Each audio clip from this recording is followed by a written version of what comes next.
ಓಂ ಶಾಂತಿ. ಇಂದಿನ ದಿನಾಂಕ 28/7/2022. ಮಧುರ ಮಕ್ಕಳೇ, ನೀವು ವಿದ್ಯೆಯಲ್ಲಿ ಎಂದು ಸುಸ್ತಾಗಬಾರದು. ಅಥಕ್ ಅವಿಶ್ರಾಂತ ಆಗಬೇಕಾಗಿದೆ. ಅಥಕ್ ಆಗುವುದು ಅರ್ಥಾತ್ ಕರ್ಮಾತೀತ ಸ್ಥಿತಿಯನ್ನು ಪಡೆಯುವುದು. ಪ್ರಶ್ನೆ: ನೀವು ಮಕ್ಕಳು ಈಗ ಯಾವ ಪ್ರತಿಜ್ಞೆಯನ್ನು ಮಾಡಿದ್ದೀರಿ ಮತ್ತು ಹೇಗೆ? ಉತ್ತರ: ನಿಮ್ಮ ಪ್ರತಿಜ್ಞೆಯಾಗಿದೆ, ಯಾರಿಗೂ ದುಃಖ ಕೊಡುವುದಿಲ್ಲ, ಎಲ್ಲರಿಗೆ ಸುಖದ ಮಾರ್ಗವನ್ನು ತಿಳಿಸುತ್ತೇವೆ. ಪ್ರಶ್ನೆ: ಎಂತಹ ಮಕ್ಕಳ ಪಾಲನೆಯು ಯಜ್ಞದಿಂದ ಆಗುತ್ತದೆ? ಉತ್ತರ: ಯಾರು ತಮ್ಮನ್ನು ನಿಮಿತ್ತನೆಂದು ತಿಳಿದುಕೊಂಡು ನಡೆಯುತ್ತಾರೆ, ಅರ್ಥಾತ್ ಪೂರ್ಣ ಮನಸ್ಸಿನಿಂದ ಸರ್ವಸ್ವವನ್ನು ಸಮರ್ಪಣೆ ಮಾಡುತ್ತಾರೆ. ಅವರು ಗೃಹಸ್ಥ ವ್ಯವಹಾರದಲ್ಲಿಯೇ ಕಾರ್ಯವನ್ನು ಮಾಡುತ್ತಾ ಇರುತ್ತಾರೆ, ಆದರೆ ಟ್ರಸ್ಟಿಯಾಗಿ ಇರುತ್ತಾರೆ. ಆದ್ದರಿಂದ ಅಂಥವರು ಶಿವಬಾಬನ ಖಜಾನೆಯಿಂದ ಸೇವಿಸುತ್ತಾರೆ, ಅರ್ಥಾತ್ ಅವರ ಪಾಲನೆಯು ಶಿವತಂದೆಯ ಯಜ್ಞದಿಂದ ಆಗುತ್ತದೆ. ಗೀತೆ: ನೀವೇ ತಾಯಿಯಾಗಿದ್ದೀರಿ, ತಂದೆಯೂ ನೀವೇ ಆಗಿದ್ದೀರಿ.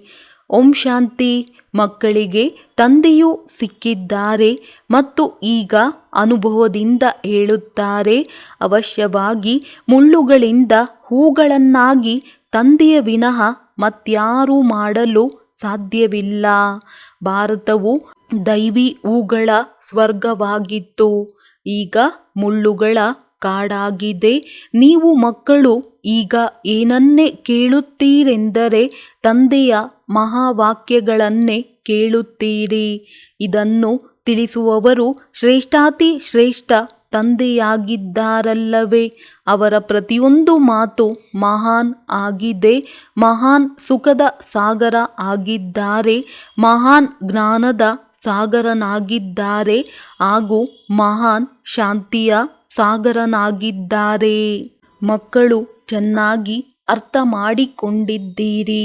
ಮೊದಲು ಪ್ರತಿ ಮಾತಿನಲ್ಲಿ ಮುಳ್ಳುಗಳು ಆಗಿದ್ದೆವು. ಪ್ರತಿ ಕರ್ಮೇಂದ್ರಿಯಗಳಿಂದ ಒಬ್ಬರು ಇನ್ನೊಬ್ಬರಿಗೆ ದುಃಖವನ್ನೇ ಕೊಡುತ್ತಿದ್ದೆವು. ಈಗ ನಾವು ಸ್ವಯಂ ಕರ್ಮೇಂದ್ರಿಯಗಳಿಂದ ಯಾರಿಗೂ ದುಃಖವನ್ನು ಕೊಡುವುದಿಲ್ಲವೆಂದು ಪ್ರತಿಜ್ಞೆ ಮಾಡುತ್ತೇವೆ. ಹೇಗೆ ತಂದೆಯು ದುಃಖಹರ್ತ ಸುಖಕರ್ತನಾಗಿದ್ದಾರೆ, ಹಾಗೆಯೇ ಮಕ್ಕಳೂ ಸಹ ಆಗಬೇಕಾಗಿದೆ. ಯಾರಿಗೂ ದುಃಖ ಕೊಡಬಾರದಾಗಿದೆ. ಪ್ರತಿಯೊಬ್ಬರಿಗೆ ಸುಖಧಾಮದ ಮಾರ್ಗವನ್ನು ತಿಳಿಸಬೇಕಾಗಿದೆ. ಇಷ್ಟೆಲ್ಲ ಬ್ರಹ್ಮ ಕುಮಾರ ಕುಮಾರಿಯರು ಯಾರ ಮತದ ಮೇಲೆ ನಡೆಯುತ್ತಾರೆ? ಶ್ರೀಮತದ ಮೇಲೆ. ಬ್ರಹ್ಮರವರ ಮತವು ಗಾಯನ ಮಾಡಲ್ಪಟ್ಟಿದೆ. ಇದಂತೂ ಎಲ್ಲರಿಗೂ ಹೇಳಿಬಿಡುತ್ತಾರೆ. ಗುರು ಬ್ರಹ್ಮ, ಗುರು ವಿಷ್ಣು. ಆದರೆ ಗುರುವನ್ನು ಮತ್ತೆ ಭಗವಂತ ಎಂದು ಹೇಳಲಾಗುವುದಿಲ್ಲ, ಅವರನ್ನು ದೇವತೆ ಎಂದು ಹೇಳಲಾಗುತ್ತದೆ. ಮಾತಾಪಿತಾ ಎಂದೂ ಸಹ ಅವರಿಗೆ ಹೇಳಲಾಗುವುದಿಲ್ಲ. ತಂದೆಯು ತಿಳಿಸುತ್ತಾರೆ, ಲೌಕಿಕ ತಾಯಿ ತಂದೆಯಿಂದಂತೂ ಅಲ್ಪಕಾಲದ ಸುಖದ ಆಸ್ತಿ ಸಿಗುತ್ತದೆ. ಅದು ಸಿಗುತ್ತಿದ್ದರೂ ಸಹ ಮತ್ತೆ ಪಾರಲೌಕಿಕ ತಂದೆ ತಾಯಿಯನ್ನು ನೆನಪು ಮಾಡುತ್ತಾರೆ. ಬ್ರಹ್ಮ ವಿಷ್ಣು ಶಂಕರನನ್ನಂತೂ ನೆನಪು ಮಾಡುವುದಿಲ್ಲ. ಅವರನ್ನು ಮಾತಾಪಿತಾ ಎಂದು ಕರೆಯುವುದಿಲ್ಲ. ಅವರು ಸೂಕ್ಷ್ಮ ವತನವಾಸಿಗಳಾಗಿದ್ದಾರಲ್ಲವೇ? ಅವರನ್ನು ಬ್ರಹ್ಮ ದೇವತಾಯ ನಮಃ, ವಿಷ್ಣು ದೇವತಾಯ ನಮಃ ಎಂದು ಹೇಳುತ್ತಾರೆ. ಇಷ್ಟೆಲ್ಲ ಮಕ್ಕಳು ಯಾರನ್ನು ಮಾತಾಪಿತಾ ಎಂದು ಹೇಳಲು ಸಾಧ್ಯವಿಲ್ಲ. ಸ್ವರ್ಗದಲ್ಲಿ ಲಕ್ಷ್ಮೀ ನಾರಾಯಣರನ್ನೂ ಸಹ ಮಾತಾಪಿತಾ ಎಂದು ಹೇಳುವುದಿಲ್ಲ. ಇದನ್ನು ಪಾರಲೌಕಿಕ ಮಾತಾಪಿತರಿಗಷ್ಟೇ ಹೇಳುತ್ತಾರೆ. ನೀವೇ ಮಾತಾಪಿತಾ, ನಾನು ನಿಮ್ಮ ಬಾಲಕನಾಗಿದ್ದೇನೆ. ಅವರಿಂದ ಆಶೀರ್ವಾದ ಕೃಪೆಯನ್ನು ತುಂಬ ಬೇಡುತ್ತಾರೆ. ಈಗ ನೀವು ಮಕ್ಕಳು ಬೇಹದ್ದಿನ ತಂದೆಯು ಹೇಗೆ ಆಶೀರ್ವಾದ ಅಥವಾ ಕೃಪೆ ಮಾಡುತ್ತಾರೆನ್ನುವುದನ್ನು ತಿಳಿದುಕೊಂಡಿದ್ದೀರಿ. ತಂದೆಯು ಆಯುಷ್ಮಾನ್ ಭವ, ಚಿರಂಜೀವಿ ಭವ ಎಂದು ಹೇಳುವುದಿಲ್ಲ. ತಂದೆಯಂತೂ ಬಂದು ಸಹಜ ರಾಜಯೋಗ ಮತ್ತು ಜ್ಞಾನದ ಶಿಕ್ಷಣವನ್ನು ಕೊಡುತ್ತಾರೆ. ಭಕ್ತಿ ಮಾರ್ಗದಲ್ಲಂತೂ ಒಬ್ಬರು ಇನ್ನೊಬ್ಬರಿಗೆ ಆಶೀರ್ವಾದ ಅಥವಾ ಕೃಪೆಯನ್ನು ಹೆಚ್ಚಾಗಿ ಮಾಡುತ್ತಾರೆ. ಒಳ್ಳೆಯ ದೃಷ್ಟಿಯನ್ನು ಇಟ್ಟುಕೊಳ್ಳುವುದು, ದಯಾದೃಷ್ಟಿಯನ್ನು ಇಡುವುದಂತೂ ಪರಂಪಿತ ಪರಮಾತ್ಮನ ವಿನಃ ಮತ್ಯಾರೂ ಇಡಲು ಸಾಧ್ಯವಿಲ್ಲ. ಈ ರೀತಿಯೂ ಅಲ್ಲ, ಯಾರನ್ನಾದರೂ ತಂದೆಯು ನೋಡುವುದರಿಂದ ದೇವತೆಯಾಗಿ ಬಿಡುತ್ತಾರೆ. ಈ ರೀತಿಯೂ ಅಲ್ಲ, ಯಾರನ್ನಾದರೂ ತಂದೆಯು ನೋಡುವುದರಿಂದ ದೇವತೆಯಾಗಿ ಬಿಡುತ್ತಾರೆ. ಇದಂತೂ ಪಾಠಶಾಲೆಯಾಗಿದೆ. ಪಾಠಶಾಲೆಯಲ್ಲಿ ಓದಬೇಕಾಗುತ್ತದೆ. ನಿರಾಕಾರ ತಂದೆಯು ಈ ಸಾಕಾರ ತನುವಿನಲ್ಲಿ ಬಂದಿದ್ದಾರೆ ಎನ್ನುವುದನ್ನು ನೀವೀಗ ಅರಿತುಕೊಂಡಿದ್ದೀರಿ. ಮೊಮ್ಮ, ಬಾಬಾ, ದಾದಾ ಇರುವುದರಿಂದ ಇದು ಪರಿವಾರವಾಯಿತಲ್ಲವೇ? ಇದು ಈಶ್ವರಿಯ ಪರಿವಾರವಾಗಿದೆ. ಇಷ್ಟು ದೊಡ್ಡ ಪಾಠಶಾಲೆಯು ನಗರದಿಂದ ಸ್ವಲ್ಪ ದೂರವಿರಬೇಕು. ಇಲ್ಲಿಯೂ ಸಹ ನೋಡಿ, ನಗರದಿಂದ ಎಷ್ಟೊಂದು ದೂರದಲ್ಲಿದೆ, ಎಷ್ಟೊಂದು ಶಾಂತಿಯಿಂದ ಕೂಡಿದೆ. ಏಕೆಂದರೆ ನಮಗೆ ಬೇಕಾಗಿರುವುದೇ ಶಾಂತಿ. ನಾವು ಶಾಂತಿಧಾಮಕ್ಕೆ ಹೋಗಬೇಕಾಗಿದೆ. ಶಾಂತಿಧಾಮವೆಂದು ಯಾವುದಕ್ಕೆ ಹೇಳಲಾಗುತ್ತದೆ ಎನ್ನುವುದನ್ನು ನೀವೀಗ ಅರಿತುಕೊಂಡಿದ್ದೀರಿ. ಆತ್ಮವಂತೂ ಶಾಂತ ಸ್ವರೂಪವಾಗಿದೆ. ಮನಸ್ಸಿಗೆ ಶಾಂತಿ ಬೇಕು ಈ ರೀತಿ ಹೇಳಲು ಸಾಧ್ಯವಿಲ್ಲ. ಏಕೆಂದರೆ ಆತ್ಮನಲ್ಲಿಯೇ ಮನಸ್ಸು ಬುದ್ಧಿ ಇದೆಯಲ್ಲವೇ? ಆತ್ಮ ಮತ್ತು ಶರೀರ ಬೇರೆ ಬೇರೆಯಾಗಿದೆ. ಕಿವಿ, ಮೂಗು ಮುಂತಾದವುಗಳಿಗೆ ಶಾಂತಿ ಬೇಕಾಗಿಲ್ಲ. ಆತ್ಮನಿಗೆ ಶಾಂತಿ ಬೇಕು. ಆತ್ಮನಲ್ಲಿಯೇ ಎಲ್ಲ ಪಾತ್ರವೂ ತುಂಬಲ್ಪಟ್ಟಿದೆ. ಅದಕ್ಕೆ ಯಾವಾಗ ಶರೀರ ಸಿಗುತ್ತದೆಯೋ ಆಗ ಇಮರ್ಜ್ ಆಗುತ್ತದೆ. ಆತ್ಮದಲ್ಲಿಯೇ ಎಲ್ಲ ಆಟವೂ ತುಂಬಲ್ಪಟ್ಟಿದೆ. ಇಷ್ಟು ಚಿಕ್ಕ ಆತ್ಮನಲ್ಲಿ ಎಷ್ಟೊಂದು ಪಾತ್ರವಿದೆ. ಶರೀರ ಸಿಗುವುದರಿಂದಲೇ ಅದು ಪಾತ್ರವನ್ನಭಿನಯಿಸುತ್ತದೆ. ಇದನ್ನು ಸಹ ಈಗ ನೀವು ಅರಿತುಕೊಂಡಿದ್ದೀರಿ. ಅವಶ್ಯವಾಗಿ ದೇವಿ ದೇವತಾ ಧರ್ಮದ ಆತ್ಮನಲ್ಲಿಯೇ 84 ಜನ್ಮಗಳ ಪಾತ್ರವಿದೆ. ಇದನ್ನು ಸಹ ಈಗ ನೀವು ತಿಳಿದುಕೊಂಡಿದ್ದೀರಿ. ಸತ್ಯಯುಗದಲ್ಲಿ ತಿಳಿದುಕೊಳ್ಳುವುದಿಲ್ಲ. ವಜ್ರ ಸಮಾನ ಜನ್ಮವು ಸಿಕ್ಕಿದೆ ಎಂದು ಈ ಸಮಯದಲ್ಲಿಯೇ ಆಡಲಾಗುತ್ತದೆ. ಏಕೆಂದರೆ ನೀವೀಗ ಈಶ್ವರಿಯ ಸಂತಾನರಾಗಿದ್ದೀರಿ. ಮೊಮ್ಮ, ಬಾಬಾ ಎಂದು ಹೇಳುತ್ತೀರಲ್ಲವೇ? ಅಜ್ಞಾನ ಕಾಲದಲ್ಲಿ ನೀವು ಮಾತಾಪಿತಾ ಎಂದು ಆಡುತ್ತಿದ್ದೀರಿ. ಇದು ಯಾರ ಮಹಿಮೆಯಾಗಿದೆ ಎನ್ನುವುದನ್ನು ಸಹ ಅರಿತುಕೊಂಡಿರಲಿಲ್ಲ. ನೀವೀಗ ಪ್ರತ್ಯಕ್ಷ ರೂಪದಲ್ಲಿ ಅಪಾರ ಸುಖದ ಆಸ್ತಿಯನ್ನು ತೆಗೆದುಕೊಳ್ಳುತ್ತಿದ್ದೀರಿ. ಈಗ ತಿಳಿದುಕೊಂಡಿದ್ದೀರಿ. ಜನ್ಮ ಜನ್ಮಾಂತರಗಳಿಂದ ಶಾಸ್ತ್ರಗಳನ್ನು ಓದುತ್ತಿದ್ದರೂ ಕೆಳಗಿಳಿಯುತ್ತಲೇ ಬಂದೆವು. ಇದು ಸಹ ನಾಟಕದಲ್ಲಿ ನಿಗದಿಯಾಗಿದೆ. ಭಕ್ತಿ ಮಾಡಲೇಬೇಕಾಗಿದೆ. ಭಕ್ತಿಯು ಬದಲಾಗುವುದಿಲ್ಲ, ಜ್ಞಾನವು ಬದಲಾಗುವುದಿಲ್ಲ. ಭಕ್ತಿಯ ತುಂಬ ಸಾಮಗ್ರಿಗಳಿವೆ. ವೇದ ಶಾಸ್ತ್ರಗಳು ತುಂಬ ಇವೆ. ಪಟ್ಟಿ ಮಾಡುತ್ತೀರೆಂದರೆ ದೊಡ್ಡ ಪಟ್ಟಿಯಾಗಿ ಬಿಡುವುದು. ಇಡೀ ಪ್ರಪಂಚದಲ್ಲಿ ಏನೇನು ಮಾಡುತ್ತಿದ್ದಾರೆ, ಎಷ್ಟೊಂದು ಮೇಳ ಮುಂತಾದವುಗಳು ಆಗುತ್ತವೆ. ಈಗ ತಂದೆಯು ಹೇಳುತ್ತಾರೆ, ಮಕ್ಕಳೇ, ಅರ್ಧಕಲ್ಪ ಭಕ್ತಿಯನ್ನು ಮಾಡುತ್ತಾ ಮಾಡುತ್ತಾ ಸುಸ್ತಾಗಿ ಬಿಟ್ಟಿದ್ದೀರಿ. ಈ ವಿದ್ಯೆಯಲ್ಲಂತೂ ಸುಸ್ತಾಗುವ ಮಾತೇ ಇಲ್ಲ. ಇದರಲ್ಲಂತೂ ಇನ್ನೂ ಹೆಚ್ಚಿನ ಖುಷಿಯಾಗುತ್ತದೆ. ಏಕೆಂದರೆ ಇಲ್ಲಿ ಸಂಪಾದನೆ ಇದೆ. ಸಂಪಾದನೆಯಲ್ಲಿ ಎಂದೂ ಸಹ ಆಕಳಿಕೆ ಅಥವಾ ತೂಕಡಿಕೆ ಬರಬಾರದು. ಧಾರಣೆಯೂ ಸರಿಯಾಗಿಲ್ಲ. ಜ್ಞಾನದ ಮೌಲ್ಯವನ್ನು ಅರ್ಥ ಮಾಡಿಕೊಂಡಿಲ್ಲವೆಂದರೆ ಆಲಸ್ಯವು ಬರುತ್ತದೆ. ತಂದೆಯ ನೆನಪಿನಲ್ಲಿ ಕುಳಿತುಕೊಳ್ಳುವುದರಿಂದಲೂ ಸಹ ತುಂಬ ಸಂಪಾದನೆಯಾಗುತ್ತದೆ.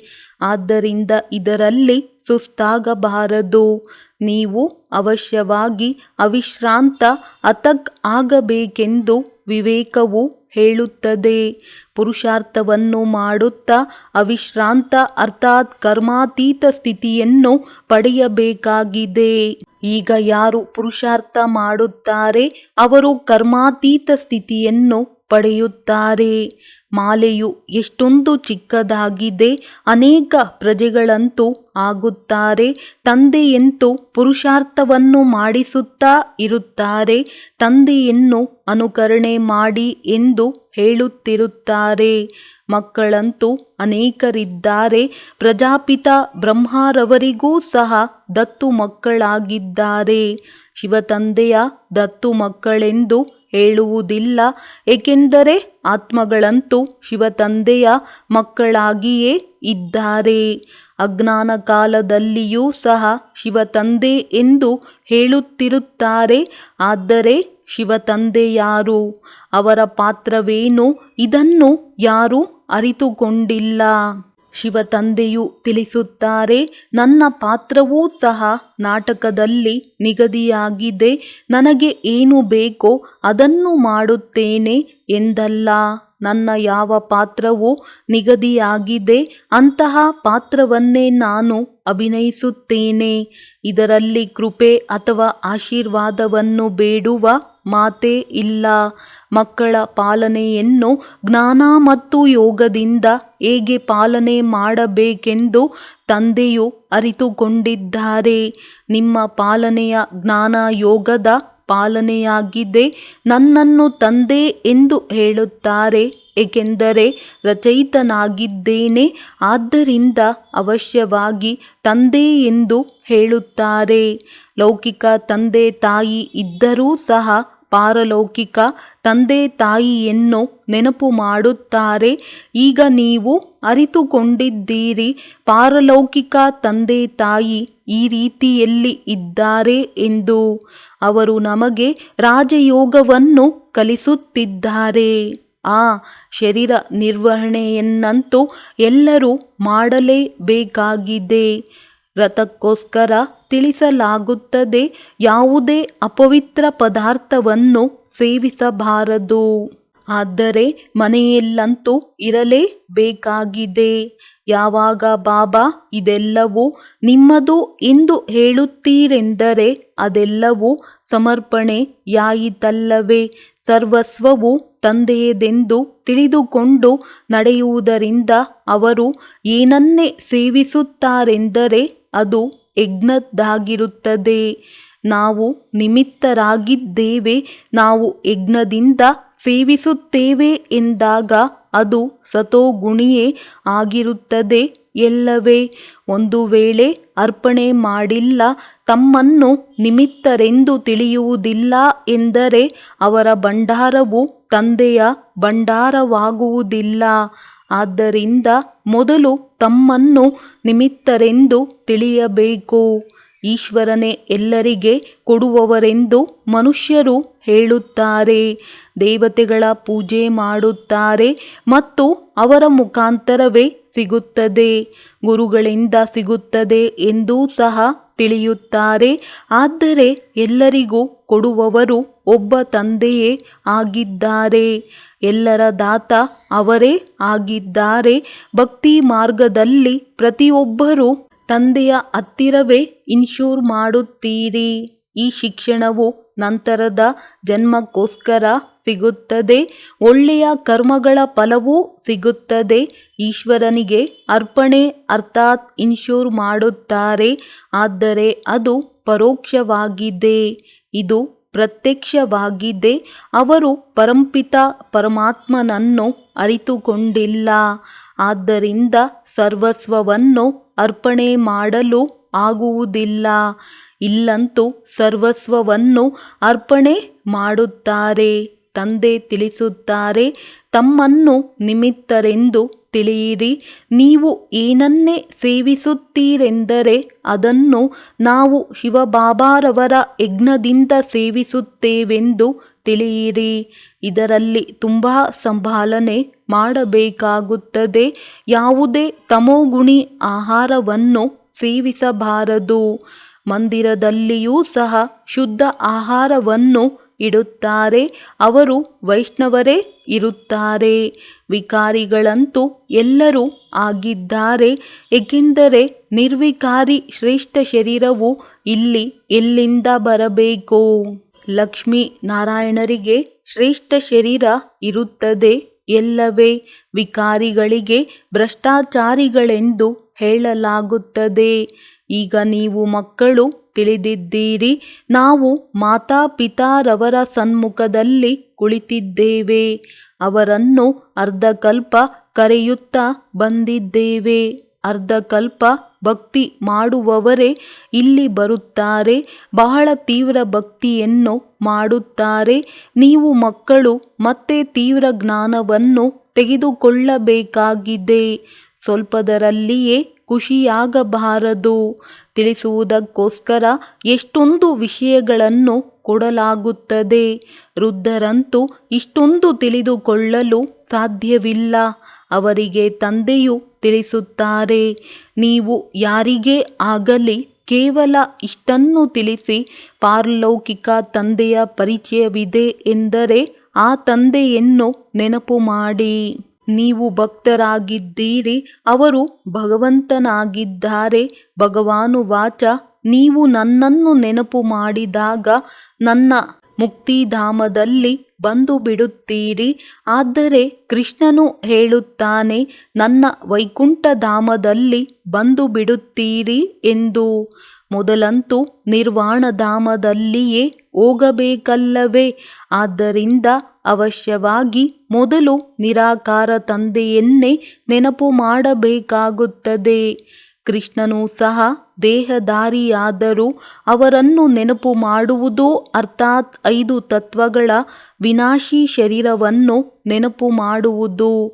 ಇದಂತೂ ಭಕ್ತಿ ಮಾರ್ಗವಾಗಿ ಬಿಡುತ್ತದೆ. ಭಕ್ತಿಯದು ಎಷ್ಟೊಂದು ವಿಸ್ತಾರವಿದೆ ಎನ್ನುವುದನ್ನು ಈಗ ನೀವು ಅರಿತುಕೊಂಡಿದ್ದೀರಿ. ಸೆಕೆಂಡ್ನಲ್ಲಿ ಈ ಜ್ಞಾನದಿಂದ ಸ್ವರ್ಗದ ಆಸ್ತಿಯು ಸಿಕ್ಕಿಬಿಡುತ್ತದೆ. ದಿನದ ನಂತರ ರಾತ್ರಿ ಮತ್ತು ರಾತ್ರಿಯ ನಂತರ ದಿನ. ಭಕ್ತಿಯು ರಾತ್ರಿಯಾಗಿದೆ. ರಾತ್ರಿಯಲ್ಲಿ ಮೋಸ ಹೋಗುತ್ತಾರೆ. ಆದ್ದರಿಂದ ಅಂಧಕಾರ ರಾತ್ರಿ ಎಂದು ಹೆಸರನ್ನಿಟ್ಟಿದ್ದಾರೆ. ಇದನ್ನು ಅರಿತುಕೊಂಡಿದ್ದಾರೆ. ಬ್ರಹ್ಮನ ದಿನ, ಬ್ರಹ್ಮನ ರಾತ್ರಿ. ವಿಷ್ಣುವಿಗೆ ಏಕೆ ಹೇಳುವುದಿಲ್ಲ? ಈ ಜ್ಞಾನವು ಈಗ ನೀವು ಬ್ರಾಹ್ಮಣರಿಗೆ ಸಿಗುತ್ತದೆ. ಆದ್ದರಿಂದ ಬ್ರಹ್ಮನಿಗೋಸ್ಕರ ಗಾಯನ ಮಾಡಲಾಗಿದೆ. ಬ್ರಹ್ಮರವರೇ ದಿನ ಮತ್ತು ರಾತ್ರಿಯನ್ನು ಅರಿತುಕೊಂಡಿದ್ದಾರೆ ಮತ್ತು ಈಗ ರಾತ್ರಿಯು ಪೂರ್ತಿಯಾಗಿ ದಿನ ಆಗುವುದಿದೆ ಎನ್ನುವುದನ್ನು ಸಹ ಅವರೇ ಅರಿತುಕೊಂಡಿದ್ದಾರೆ. ಬ್ರಾಹ್ಮಣರ ದಿನ ಮತ್ತು ರಾತ್ರಿ ಇದು ತಿಳಿದುಕೊಳ್ಳುವ ಮಾತಾಗಿದೆ ಎಲ್ಲವೇ? ವಿಷ್ಣುವು ನನ್ನ ರಾತ್ರಿ ಮತ್ತು ದಿನ ಎಂದು ಹೇಳುವುದಿಲ್ಲ.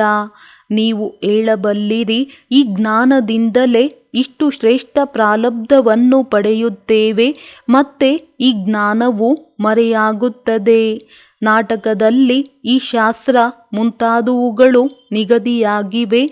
ನಂತರ ಇದೇ ಶಾಸ್ತ್ರಗಳು ರಚಿಸಲ್ಪಡುತ್ತವೆ. ಇದಕ್ಕೋಸ್ಕರವೇ ಪರಂಪರೆಯಿಂದ ನಡೆದು ಬರುತ್ತದೆ ಎಂದು ಹೇಳುತ್ತಾರೆ.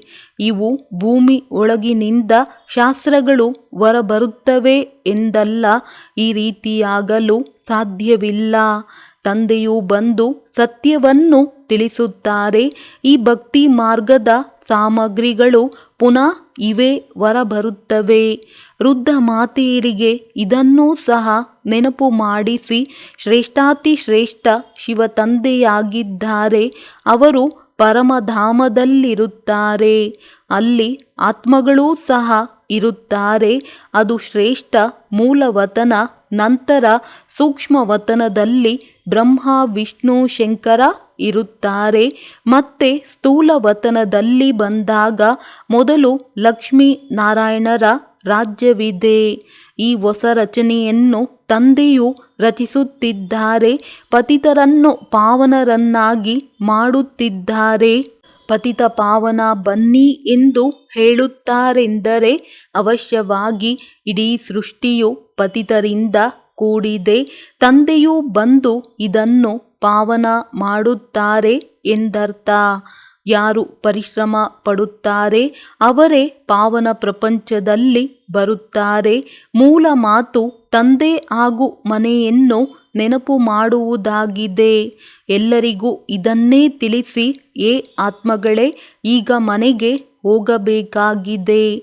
ನೀವು ಆತ್ಮಗಳನ್ನು ಕರೆದುಕೊಂಡು ಹೋಗಬೇಕಾಗಿದೆ. ಎಲ್ಲರ ಶರೀರವಂತೂ ಇಲ್ಲಿಯೇ ಸಮಾಪ್ತಿಯಾಗಿ ಬಿಡುತ್ತದೆ.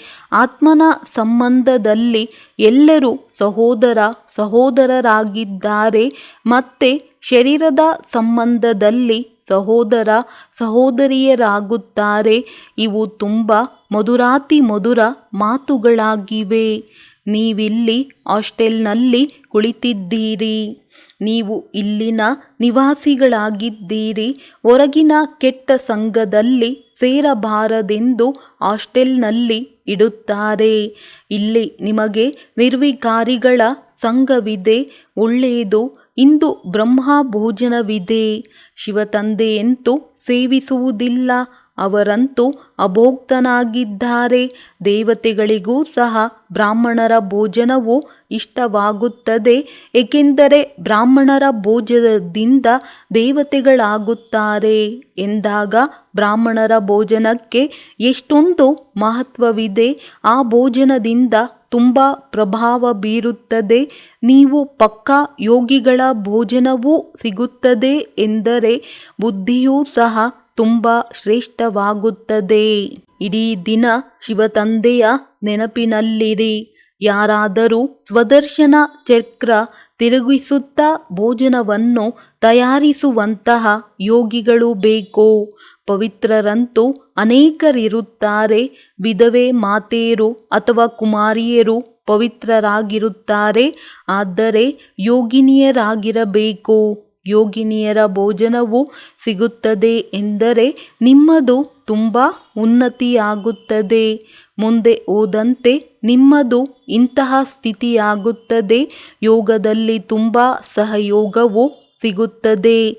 ಯೋಗದಲ್ಲಿದ್ದು ಭೋಜನವನ್ನು ತಯಾರಿಸುವಂತಹ ಮಕ್ಕಳಿರಲಿ. ಒಳ್ಳೆಯದು. ಮಧುರ ಅಗಲಿ ಹೋಗಿ ಮರಳಿ ಸಿಕ್ಕಿರುವ ಮಕ್ಕಳ ಪ್ರತಿ ಮಾತಾಪಿತಾ ಬಾಪ್ದಾದರವರ ನೆನಪು, ಪ್ರೀತಿ ಹಾಗೂ ಸುಪ್ರಭಾತ. ಆತ್ಮಿಕ ಮಕ್ಕಳಿಗೆ ಆತ್ಮಿಕ ತಂದೆಯ ನಮಸ್ತೆ. ಧಾರಣೆಗಾಗಿ ಮುಖ್ಯ ಸಾರ.